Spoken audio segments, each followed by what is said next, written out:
Welcome to Raaonline. So what is important in therapeutics is the group of drugs antiemetics, the drugs which are responsible for treating the vomiting. So we have already seen what are the impulses or stimulus which produces vomiting. So how these stimulus producing drugs are treated.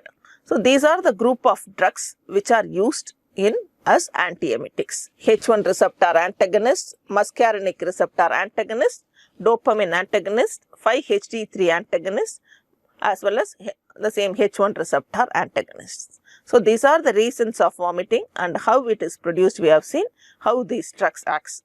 This we will see in detail. So antiemetics classification.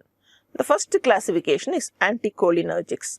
The drugs which blocks the M1 receptors and decreases the vagal tone, and by this it produces antiemetic action or it stops vomiting. Hyoscine and dicyclomine are the two drugs which comes under this anticholinergics. The second group of drugs are antihistamines which acts on the H1 receptors. Promethazine, diphenhydramine, cetirizine, cinnarizine, cyclizine, meclozine, these are the drugs comes under antihistamines which are useful in treating vomiting. The third group of drugs are 5-HT3 antagonists.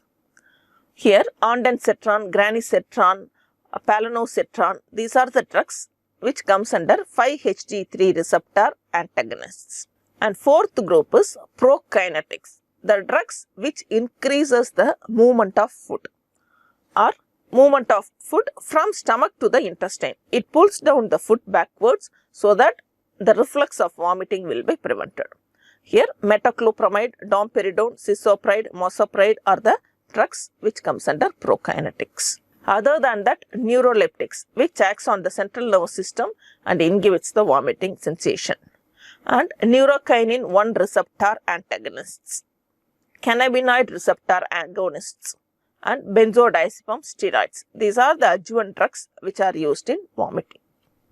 So coming to the antiemetic drugs means anticholinergics, antihistamines, 5-HT3 antagonists and prokinetics. These four group of drugs are commonly used. These drugs are used as adjuvant drugs and secondary drugs with that previous group for treating vomiting. The first one is anticholinergics.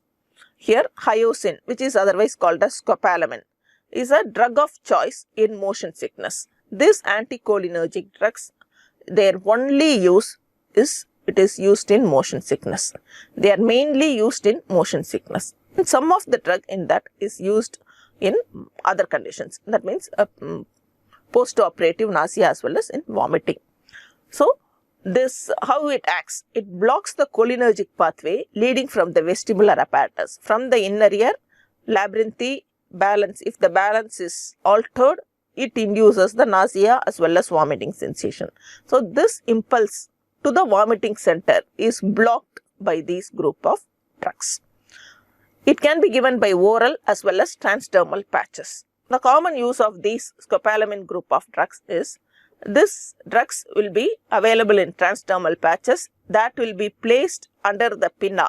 Under the ear, they will place the drug or a half an hour to 40 minutes before the travel, and that will produce as the effect for nearly 4 hours. It produces motion sickness. That means the traveling sickness can be avoided by using these drugs. And it has got some activity in PONV. That means post-operative nausea and vomiting. It doesn't have any action in chemotherapy-induced nausea as well as vomiting. Because it is an anticholinergic drug, it has got the side effects, atropinic side effects like dry mouth, sedation, blurred vision, and other anticholinergic side effects will be there. The only use of these group of drugs is motion sickness. Very effective drug available as transdermal patches as well as in the oral IM route also.